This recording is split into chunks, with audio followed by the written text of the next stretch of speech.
Hey, good morning, Restoration Community. We're so thrilled that you're joining us online this morning. We're going to get ready to worship together in a few minutes, so I want to invite you to fully participate with us. Whatever that looks like for you this morning, you can stand up, you can worship with us, follow along in the announcements and hear about more ways that you can get plugged in. But we're just so thrilled that you're here and you're joining us. And so if you ever have questions, want to get more connected, I'm always available. Send me a text, an email, janessa@restoretrinity.com. Would love to connect with you, know how we can be praying for you. But we're so glad that you're here. Let's get ready to worship together.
Good morning, let's stand together and sing.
strong and mighty.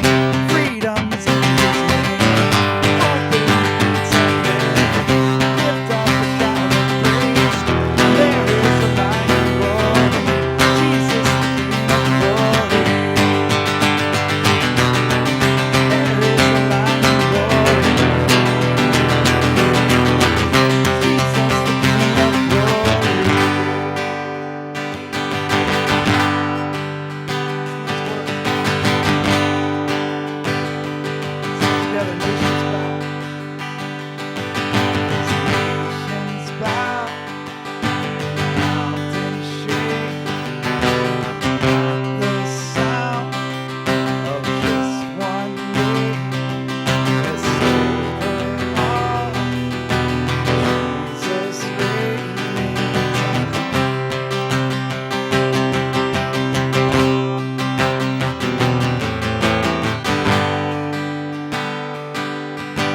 just take a second, greet those folks around, give them a handshake, or a hug, or a high five, or, whatever's appropriate, elbow bump.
is our prayer, that you would be magnified in our lives, that people would see you in us.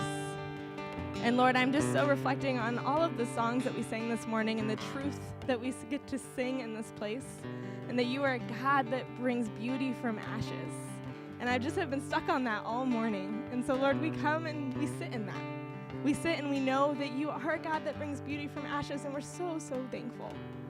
And so in this space this morning, God, we ask that you would teach us more about who you are, that we would learn more about you, that we'd learn to know you better, to love you more, and that through that we would go out into our community and people would see that in us, and that we could share that love, share your character with the people around us. We love you. We ask that you speak to us directly through Kevin's message this morning. We pray this all in your son's name. Amen. You can have a seat. Well, good morning. We're so happy that you're here. Welcome. Our friends are coming on up. Let's go, friends. This is Press Play Kids Camp. Yeah. Come on up, friends. Come on up here. So we wanted to just take a moment. As you see, we even got the banner still up because we wanted you to be able to experience its glory. Isn't it beautiful? Yes, it's the best. So these are some of my friends, not all, but some of my friends that participated in Press Play the last 3 days, and we had a blast. And so come on up here, Caitlin. And we just wanted to share with you a little bit about, one, what we learned, and also just spend some time thanking you because so many of you made this happen. So I believe, Malia, you want to share a little bit about what we talked about, right? And then Shay, you're next, right? We talked about that God wanted us to be confident, and that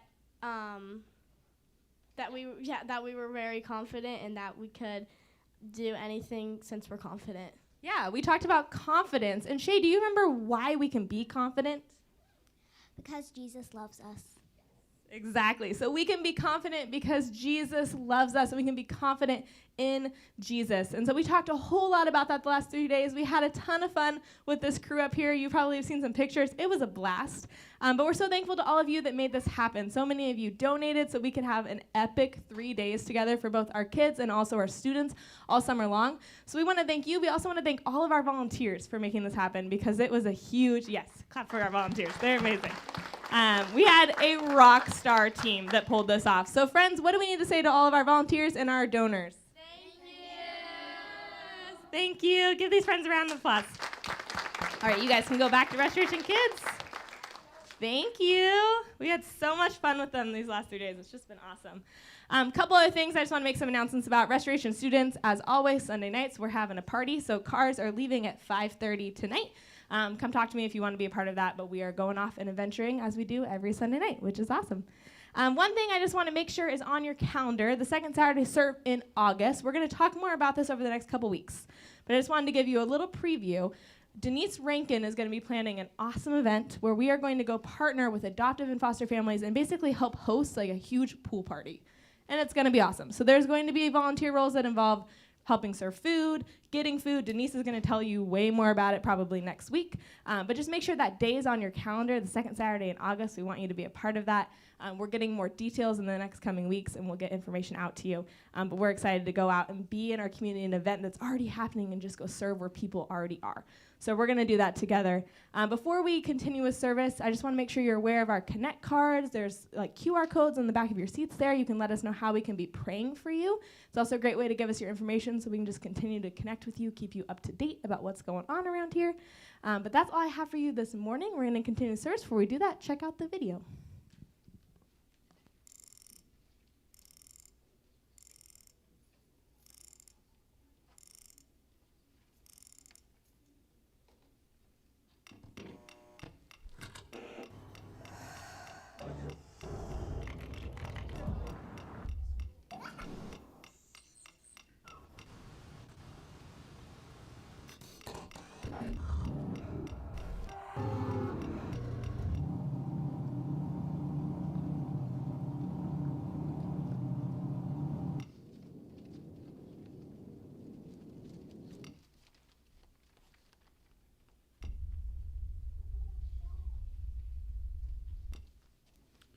Well, good morning. Good morning. So glad you're here this morning. Thank you, Denise. Give a hand to Denise for just saving the day. I mean, otherwise, guys, I have to hold this Bible the whole time. And can you imagine? Oh, I'd be exhausted. So thank you, Denise, for doing that. This morning, I'm glad you're here this morning as we continue this series. We look at the kingdom of heaven is like and all the things that that kind of entails and what that means. I don't know if you guys noticed, we're like coming to the end of summer already, which it feels like just started. And we were looking at the calendar the other day and we were like, oh my goodness, like we have about a month until school starts again.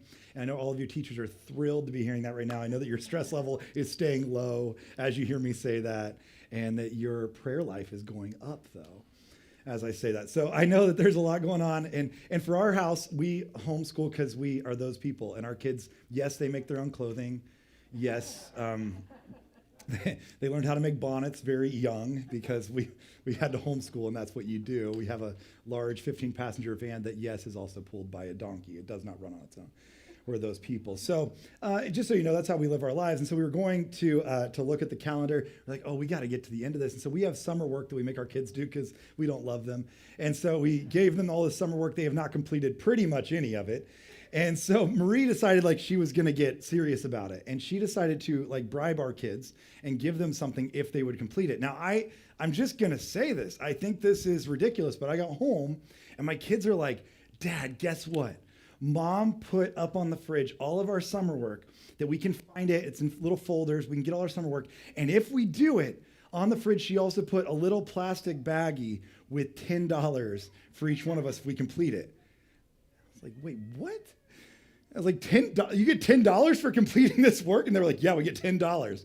Like, that's a terrible deal on our end. I think you do your schoolwork for free. You just do it. I think that's a ridiculous amount of money. I just think that for you to do your work, I was like, when I was a kid, and then I started to sound like a million years old, you know? When I was a kid, we didn't get paid to do that. You know, I had to do my work for free as I walked uphill in the snow in South Florida. You don't know what life was like back then. You know, I'm like looking at them like, that's crazy. That's ridiculous that you would get that. And the question then became, so if you get $10, if you complete your summer work, which I have two kids, and one of them is the one who like instantly started doing his homework. And the other one is the one who's like, we're still having to be like, hey, you should really do that work. You're gonna be sad if you don't get $10. There's two kinds of people in this world. You know which one you are. If you had that assignment right now, you know which one you'd be. And again, those two types of people marry each other and they drive each other crazy for the rest of their lives. That's marriage. And so there's like two of them, and one of them's already like pretty much complete everything. The other one hasn't. So I was like, what are you going to do if you get this $10? And they're telling me all the ways they're going to spend it. And the question becomes, what are you going to do with what you get, right? What do you do with what you've been given? And that's a whole question. Like, what do you do with what you've been given? What do you get out of that? So now what are you going to accomplish with that? So what I want to talk about today is there's a story in this kingdom of heaven thing that really is this extravagant amount of something, given that seems ridiculous. And it is this question of what are you going to not just get, what are you going to get from what you've been given? And maybe that's the question we need to ask, or maybe there's a different question we need to ask. And we'll get to that at the end of maybe the question isn't what do you get from what you've been given. Maybe that's not the question we need to ask. But for many years, this story, in my opinion, has been interpreted wrong. Now, I'm going to be honest. I might be a heretic. Today, what I might be teaching, John already says yes. John's like, yes, you are a heretic. He's. In case you were wondering, the answer is yes. John will tell you, and he will give you all the quotes of things I've said. I'm just going to warn you, I actually have not found many scholars who agree with me on this exact thing. I've read through it many times, and I found a lot of scholars. The last scholar who agreed with kind of my view of this was about 400 years ago. So it's not looking great. But I will say that I think there's a reason for that, and we'll get to that in a second. I actually think this is maybe probably a parable. If you've been around the church, you've heard this one. But I would say that maybe we've misunderstood it for a long time. So Jesus is teaching on the kingdom of heaven, right? He's in the middle of teaching about the kingdom of heaven and what it looks like. Now, you might be like, I don't know what it looks like either. And that's okay, because Jesus never really tells us direct bullet points on what it looks like. What he does, he tells us stories.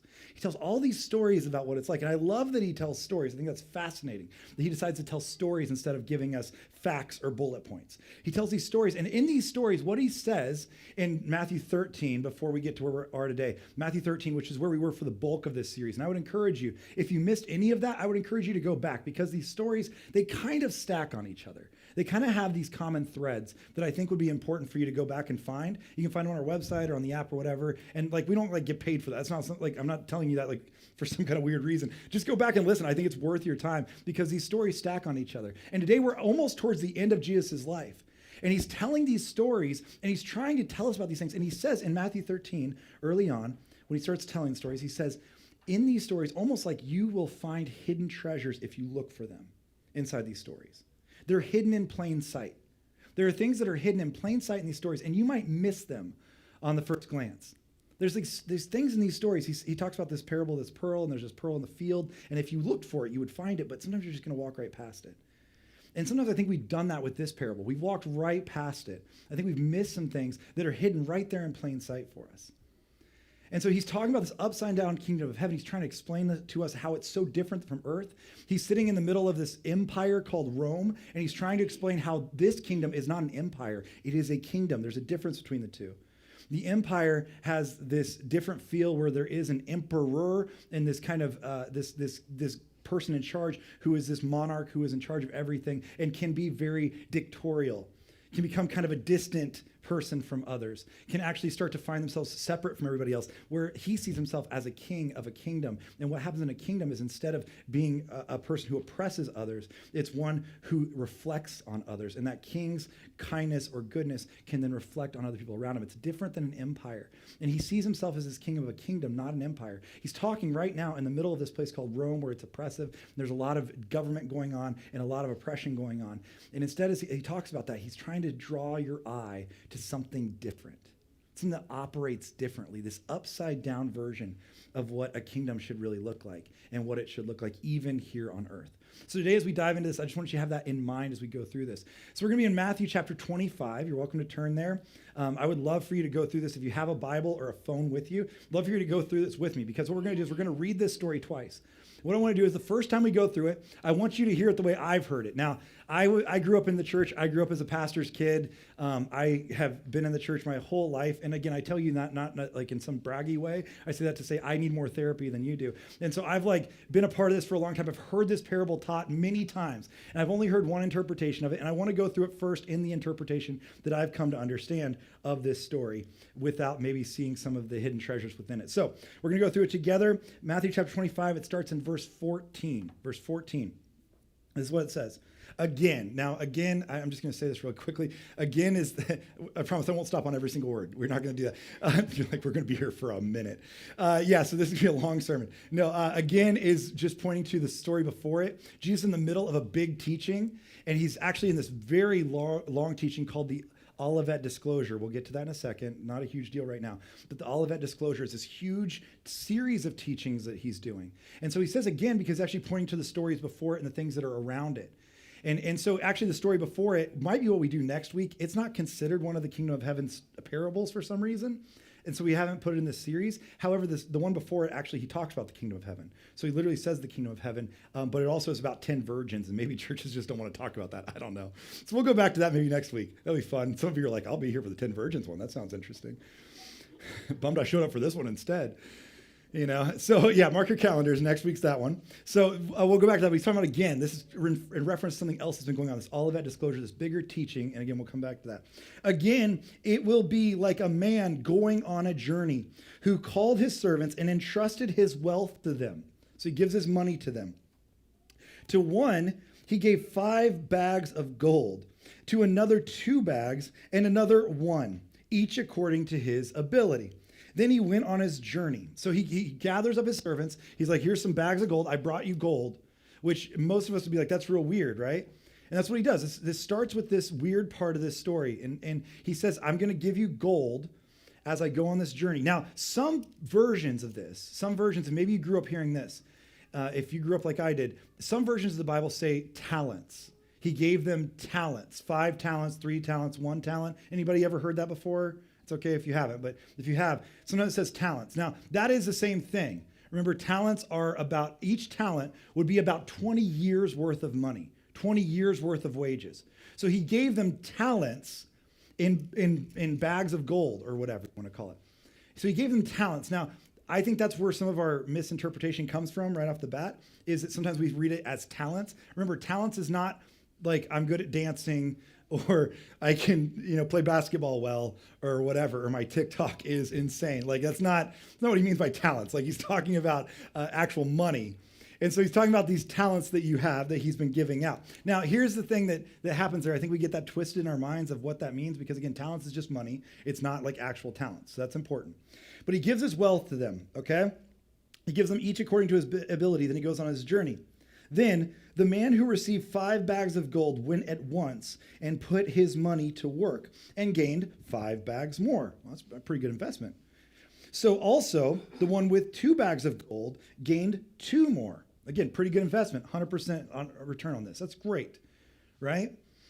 But the man who had received 1 bag went off, dug a hole in the ground, and hid his master's money, which is an interesting choice, right? And some of you are like, I wish he would tell me where he dug that hole. I would find a metal detector and I'd go find it really quickly, right? Like he dug a hole. And this is simple investment stuff for us. In our world, this makes sense to us. Like it's very understandable how you want to do this. I was with a friend not long ago. We were at a Starbucks and we were standing at this Starbucks and she picked up a cup off the shelf. And it was like this sparkly rainbow colored cup with like, it had sparkles all over it. Like looked like something you were going to get all over your clothes and have sparkles on you for the rest of the day kind of thing. But she picked it up and she was just looking at it. She looked at how much it was. It was like $20. And from behind the counter, this voice comes out. And this guy's like, if you want that, you better buy it now. She's like, what just happened? And one of the baristas was like, if you want it, you better buy it now. And it felt very pressuring and kind of mean. Like, what is this guy doing? And why is this a back alley deal of you better buy this Starbucks cup? Like, why is this guy pressuring me on this? And she felt very intimidated by him. And then he was like, no, seriously, look it up online right now. Look up that cup. Look on eBay. And so she looks on eBay. She looks at this cup. And this $20 cup is, for some reason, selling for about $200. I don't know what people spend their money on. I'm not trying to pretend like I understand, but it's a limited edition cup from Starbucks with a rainbow and with sparkles. And those are worth more apparently than other cups that hold coffee. And so she was like, I should buy this as an investment. I was like, yes, you should. Absolutely you should. That is a huge investment. If you buy it for $20 and sell it for $200, that's great money you just made. She's like, I think I'm going to buy it. And so she did. She still drinks out of it. She never sold it. But anyways, huge loss, just spent $20 on a cup. But the thing is, like, we all understand this. This makes sense to us. It's rational. So you invest the money and the money gains more. This is the typical teaching that we understand in this, right? So it says that he invests the money, and then this last guy digs a hole in the ground with his master's money. So at verse 19, after a long time, the master of those servants returned and settled accounts with them. The man who had received 5 bags of gold brought the other 5. Master, he said, you entrust me with 5 bags of gold. See, I have gained 5 more. His master said, well done, good and faithful servant. You have been faithful with a few things. I will put you in charge of many things. Come and share in your master's happiness. Notice this, by the way. This is just a little bit of that treasure that's probably hidden in plain sight. Notice this, that the goal of this story is the master's happiness. It's not his wealth. It's not his estate. It's not how much money they made. It's his happiness. Just notice that for a second. So the next person, verse 22, the man with 2 bags of gold also came. Master, he said, you entrust me with 2 bags of gold. See, I have gained 2 more. The master replied, well done, good and faithful servant. You have been faithful with a few things. I will put you in charge of many things. Come and share in your master's happiness. Now, if you've ever heard this phrase before, maybe you've heard this phrase in the church world. We use this phrase a lot. Well done, good and faithful servant. Like someday when you die, maybe Jesus says this to you. This is where that phrase comes from. It's from these passages right here. That someday after maybe you die, you hear Jesus say, well done, good and faithful servant. But the thing he's worried about is the happiness of the master. Then, verse 24, the man who received 1 bag of gold came. Master, he said, and notice this phrase, I knew that you are a hard man, harvesting where you have not sown and gathering where you have not scattered seed, which almost means like you're ruthless. Like you've been picking up everywhere. You've been very diligent with your business or whatever, but you've been almost ruthless with it. That's what that phrase kind of means. So I was afraid. Notice the fear that he has because of the master. And I went out and hid your gold in the ground. See, here is what belongs to you. His master replied, you wicked and lazy servant. So you knew that I harvest where I have not sown and gather where I have not scattered seed. I will just say really quickly, notice that question mark. It's another one of those hidden treasures, I think, that's in this story that we can look right over. We'll come to that in a second. That question mark's a big one. So you knew that I have sown and gathered where I have not scattered seed. Well then, you should have put my money on deposit with the bankers, so that when I return, I would have received it back with interest. Like you should have just done the easiest thing with it, not dug a hole in the ground, just give it to somebody else apparently, because you weren't worthy to have it. Just give it to somebody else. Verse 28, so take the bag of gold from him and give it to the one who has 10 bags. Whoever has been given more, they will have an abundance. Whoever does not have, even what they have will be taken from them. And throw that worthless servant outside into the darkness where there will be weeping and gnashing of teeth. Okay, so the normal way I've heard this taught is that this story is actually about gold or about the things that you have, right? And I want to ask you that because I don't think that necessarily our actions don't matter. So I don't want to say that. But this story is about what did you do with what you got? You've been given a big gift. What do you do with what you got? What did you do with the gold you've been given? What did you do? What did you get from the gold that you've been given?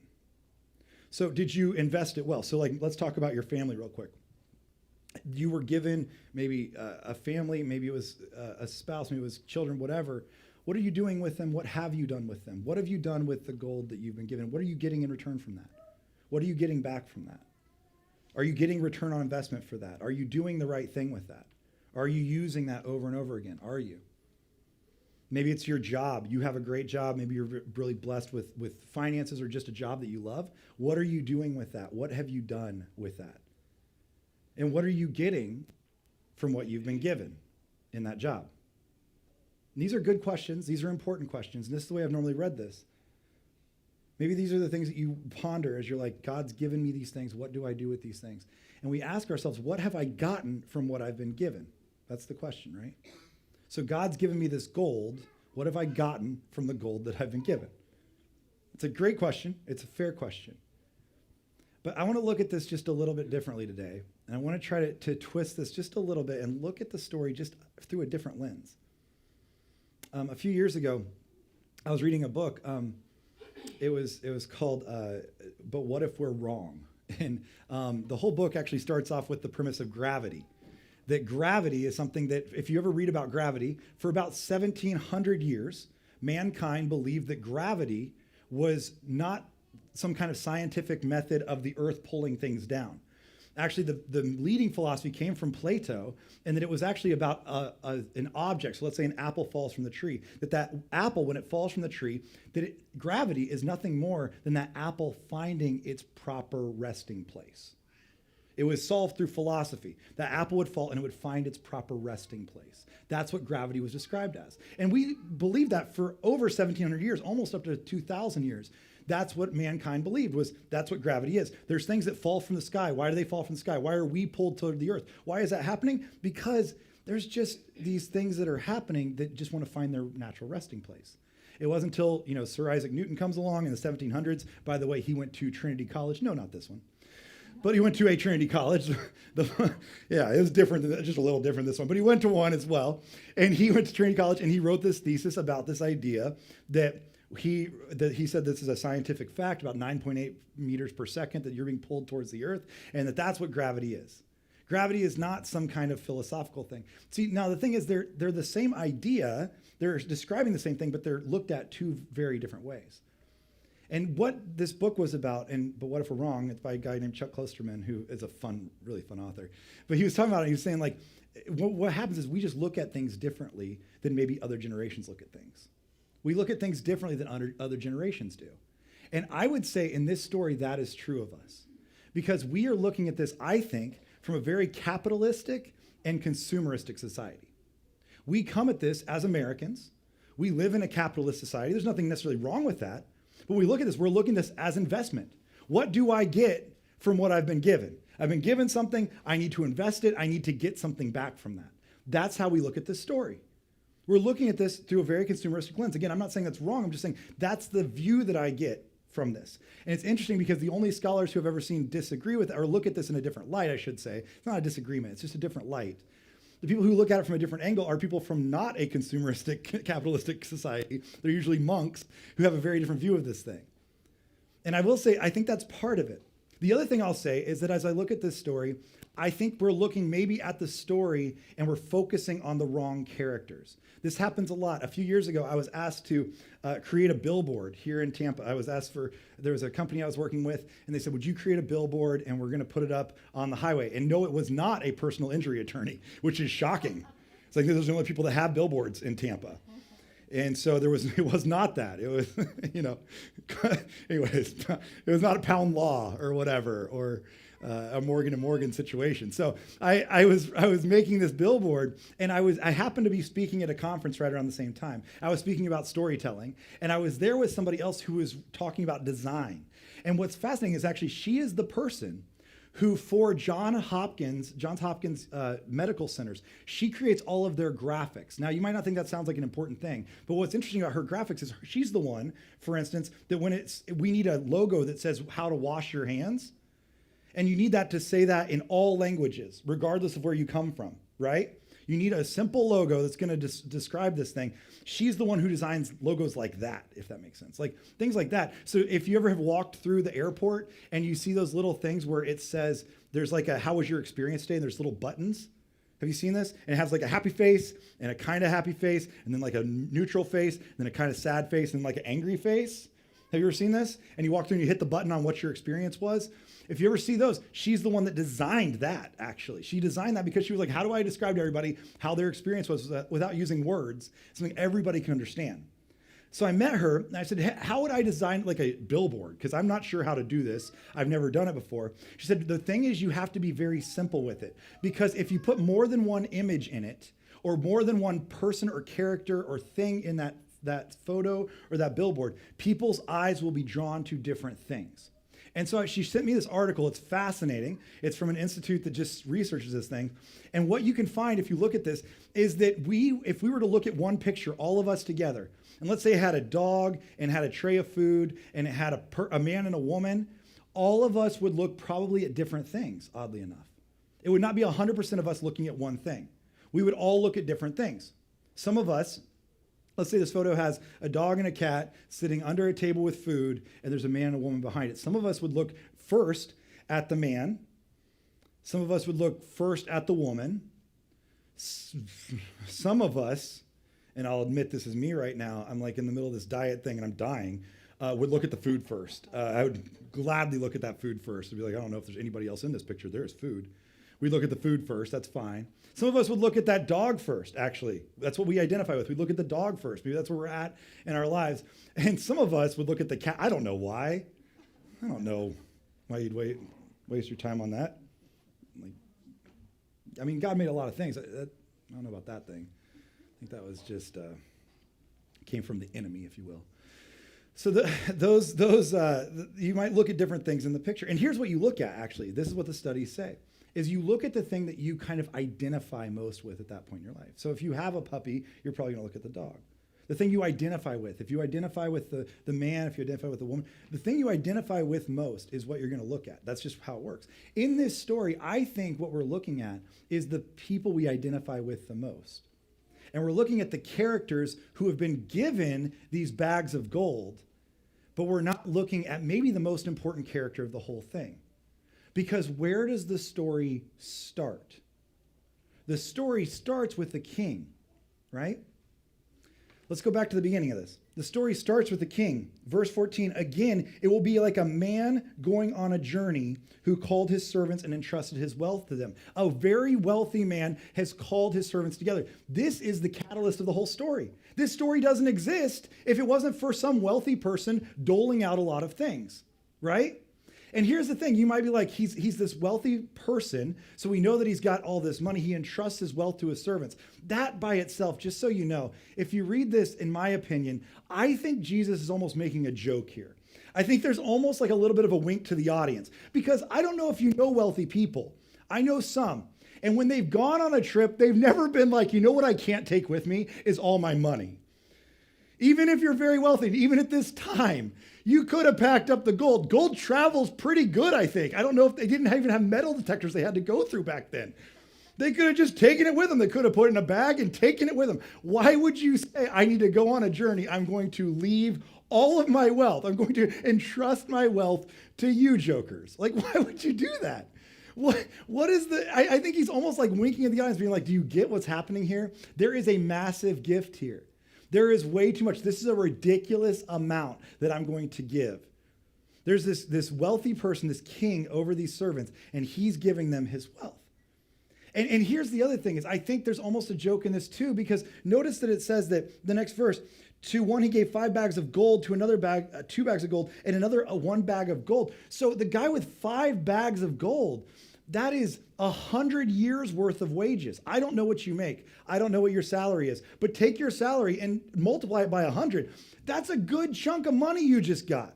I don't care how much you make on a yearly basis. That's a lot of money that just changed your life. Why is this guy just giving away this extravagant amount of wealth, this extravagant amount of something? And here's my guess.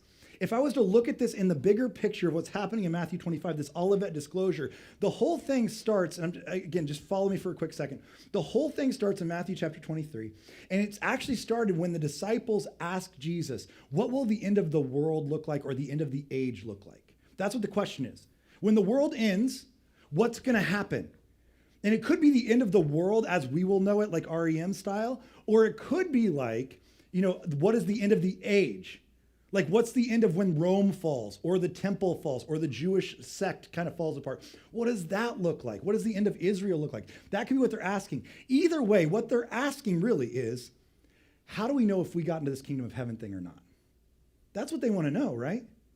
How do we know if we're in or out? What's it going to be like? And what they ask most about is essentially then, if we want to know who's in or out, then who gets grace? Because we know that we're not coming into this kingdom without the grace of God, right? We know we're not getting in on our own.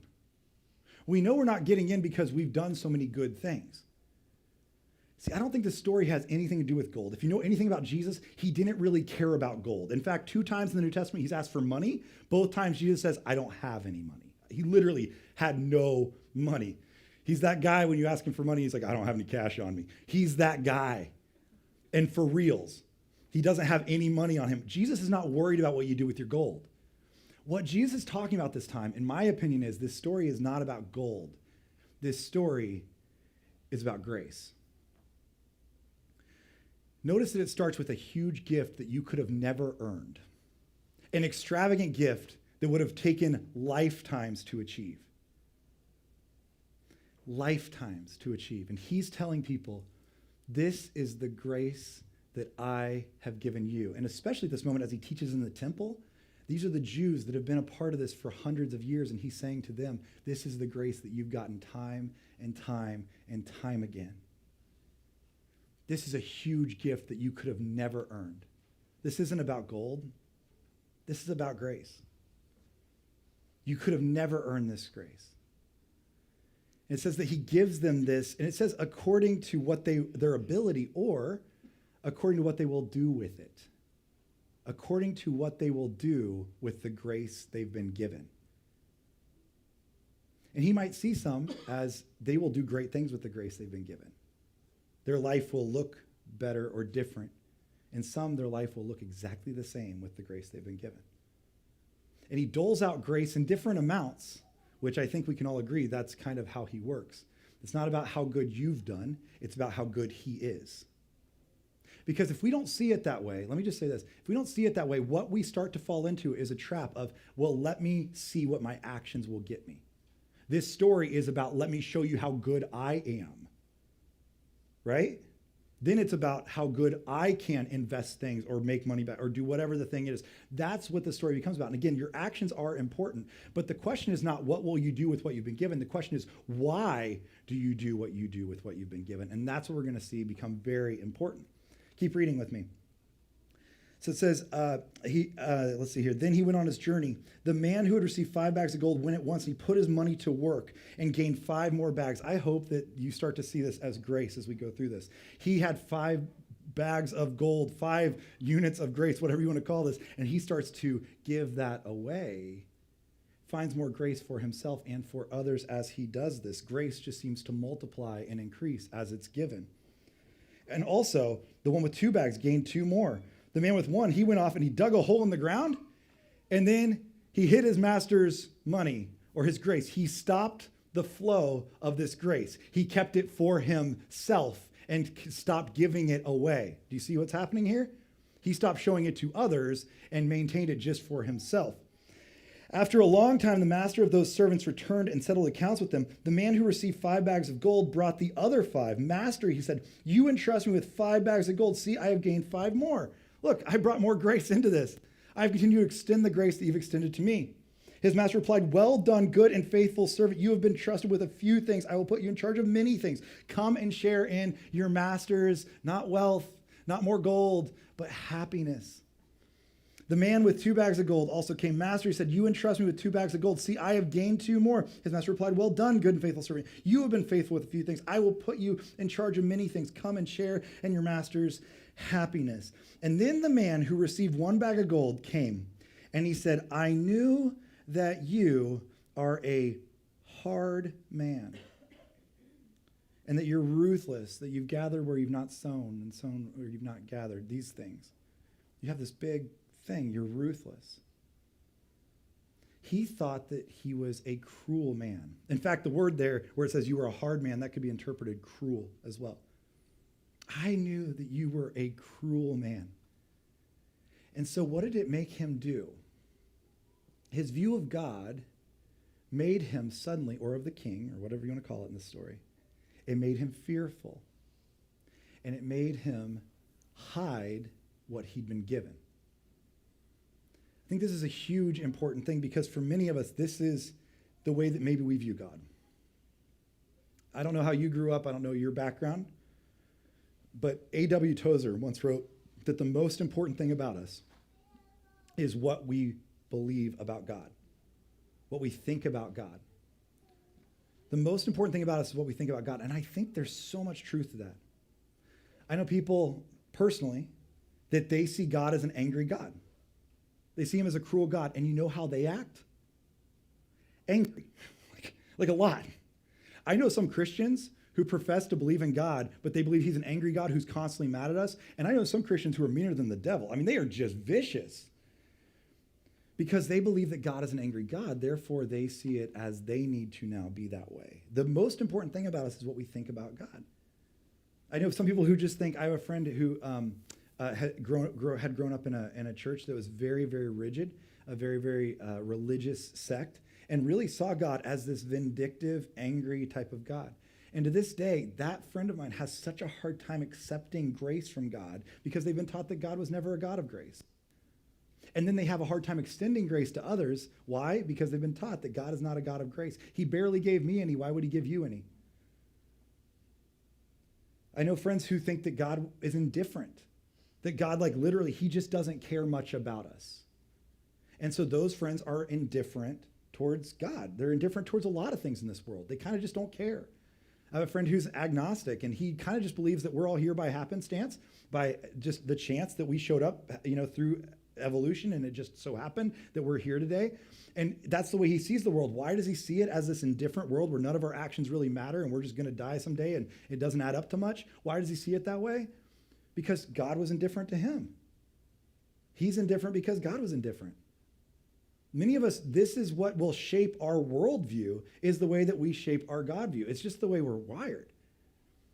And for many of us, that might be the way we see God, and that's what happened here, is this man saw God as some cruel and vindictive God, and so he was fearful. But what if you saw God as this loving God, or this gracious God, or this generous God, who we see in this story, who bestows just thing upon thing, grace upon grace, gold upon gold even, upon his people? What if he was that kind of God? Then if you see him as that God, what does that change in your worldview? What if he's a creative God? What if he's a kind God? Then you're going to be creative, you're going to be kind, you're going to be generous, you're going to be loving.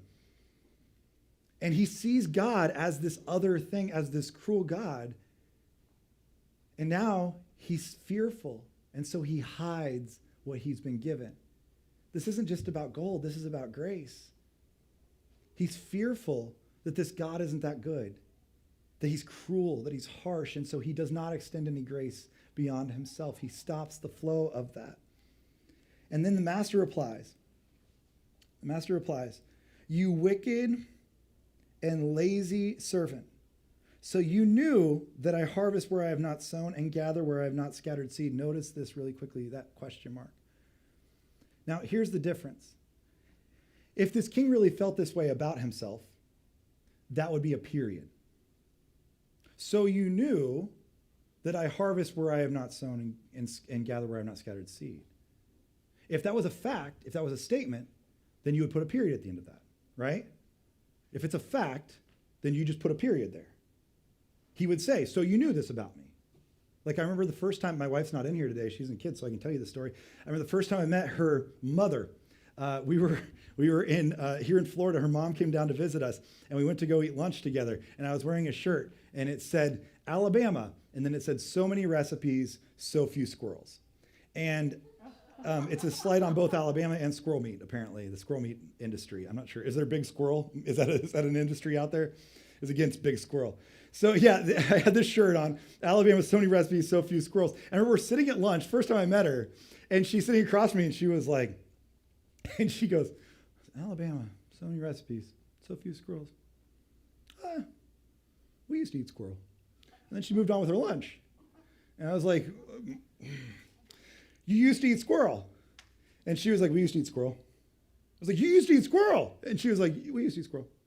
Did not affect her whatsoever. She was like, yeah, Dad used to go out and he'd hunt squirrel, and then he'd bring back the meat, and we'd eat squirrel. And I was like, first of all, that seems like so much work for so little meat. I don't know about you guys, just the ROI on that does not seem to add up to me. Does not seem like it's worth it. Notice in that sentence, she's saying a sentence, a statement. The fact is, we used to eat squirrel. When I'm saying the exact same words, I'm asking it as a question. You ate squirrel. We ate squirrel. I mean, it's the same thing. I'm asking a question, she's saying a statement. Hers is true, mine is not. I'm asking it almost as though this cannot be true. She's saying it as if it is true. We had the same problem just recently. Marie and I were driving somewhere, and we were taking the kids to a camp. They were at this baseball camp, and Marie had been driving them all week, and it was my first day to take them to camp, and we're in the car, and as we're driving, she had this moment. Marie's not great with directions, and I'm just saying that. It's just a fact. And so I kind of didn't trust where she was going very much, and she was trying to tell me how to get there, and I was like, oh, I'll figure it out, because I'm a guy, and we're real smart. That was a joke. And I was like, I'll figure it out. Because like you can just drive places, just feel like the baseball stadium's calling me. I just know where it is. It's just internal. And so I was like, I'll be fine. And so she's sitting next to me. She's telling me where to go. And I'm not really listening. And finally we get to a place and she goes, that's the turn. And I was like, that's the turn? And she was like, that's the turn. And I was like, that's the turn? That's the turn. Now I thought she was asking a question. She's saying a statement. I thought she was like, that's the turn. No, she's saying that's the turn. And as I missed the turn, I realized that she was saying a statement. There was a period at the end of the sentence, and I'm just asking questions. Do you see what's happening here? If this was a certainty, there would be a period there. But this is a question. See, I think, this is my opinion, and this is the way I read this. I think that this wealthy manager of these servants, this king that comes back, I think he is offended by this. Oh, so you knew. So you knew that I am a cruel man, that I harvest where I've not sown, I gather where I've not scattered seed. So you knew that I'm ruthless. That's what you knew about me. That's what you think. Do you see this? I think he's almost hurt by this. That's why there's a question mark there. It would be a period if he agreed with him. But it's a question mark because they don't agree. He says, so you knew that. Well, then you should have just put my money on deposit with the bankers, so when I return, you would have received it back with the interest. You understood the great gift that I just gave you. I just gave you this one talent, would have been 20 years worth of wages. You understood that you got this extravagant gift. You knew that. Yet, the problem isn't necessarily what you did with what you were given. The problem is why you did what you did with what you were given. You were given this massive, extravagant amount of wealth. And here's what you could have done with that, this gracious gift that you were given. You could have used it. And honestly, do you think, and I'm just going to ask you this, do you think had he lost that investment, that he lost that one talent, that one bag of gold, do you think that the boss man would have come back and been angry about it? He just gave it away at the beginning. I don't think he was worried about where it went from there. I don't think that he was worried if it came back void or null from what happened. I don't think he would be worried about that. I think he was almost going, please give it away and see if you lose it. That would be great.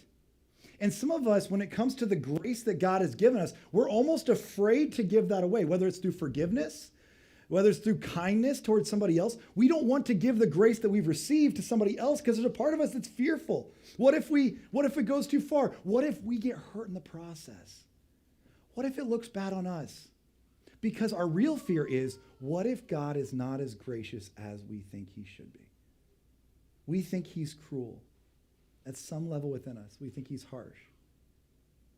We think he's a hard man who's going to want all this back in fivefold or whatever. And we think that if we're so fearful, we're just going to keep it for ourselves instead of extend it to other people. And it says after that, take the bag of gold from him and give it to the one who has 10 bags. For whoever has been will be given more, they will have an abundance.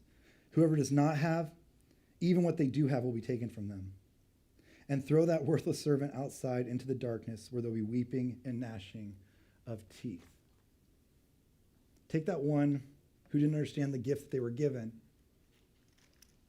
Take the one who wouldn't take the extravagant gift of wealth that they were given, and they wouldn't use it to further the kingdom of heaven.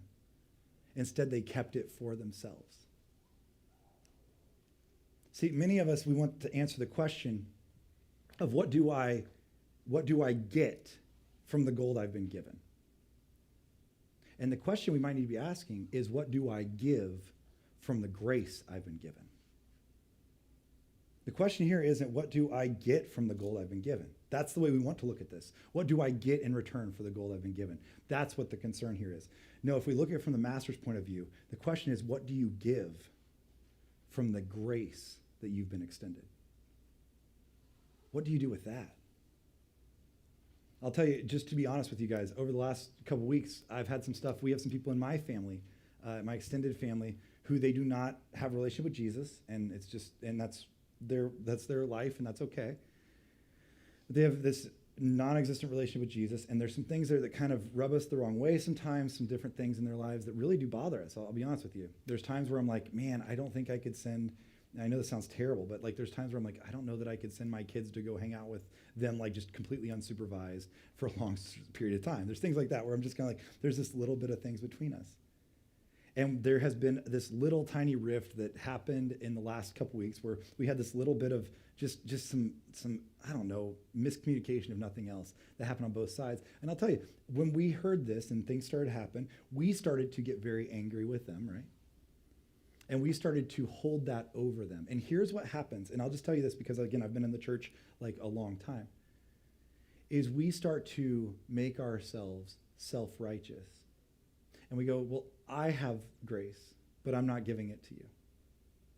So look at how hard I've worked. Look at what I've earned. Look at how much better of a person I am because I follow Jesus.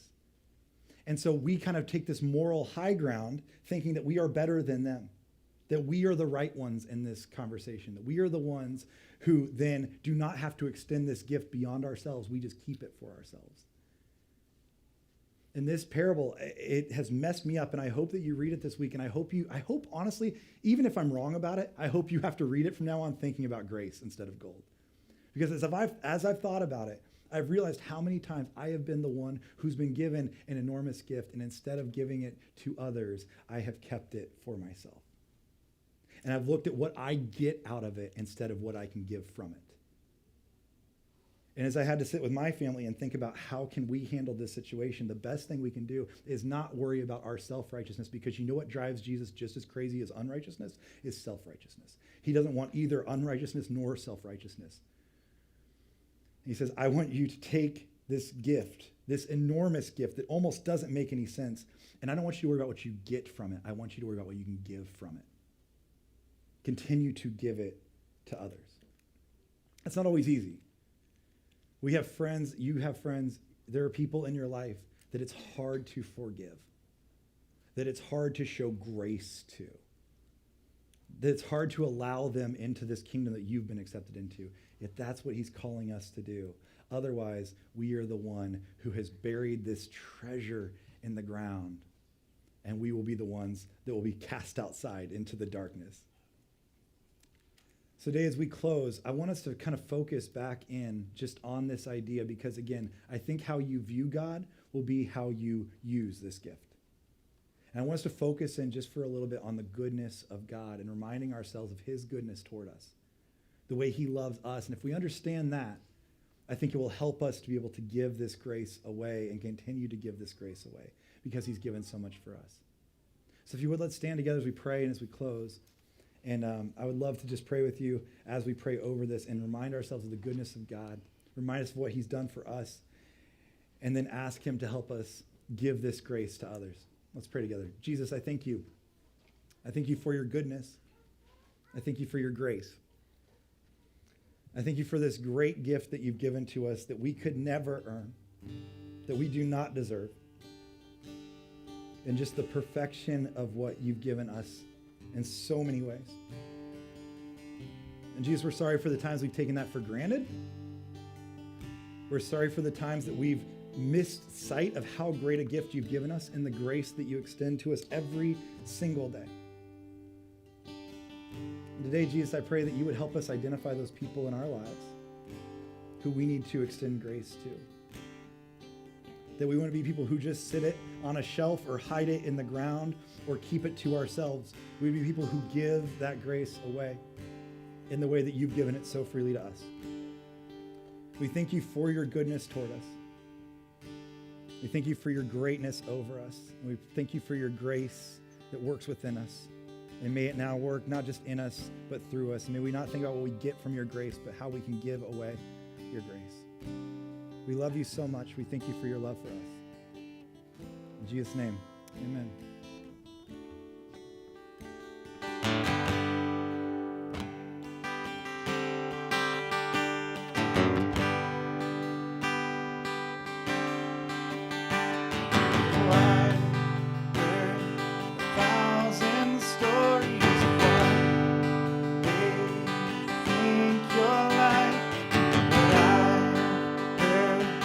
Tender whisper of love in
have this good Father that offers us this incredible gift of grace. And now we get to reflect and think about what it looks like to give that freely, to take the grace that we've received and offer it to others. And so I want to encourage us as a community to think about that this week, to reflect on that. As always, if you want to take a step towards community, we want to help you do that. So come talk to me about getting plugged in with a community group, ways to serve in our community. We want to help you take those steps. We hope you have a great week. If you're participating in Restoration Beginnings, for week 2, we'll be downstairs in the library. Students, we'll see you at 5:30. Have a great week.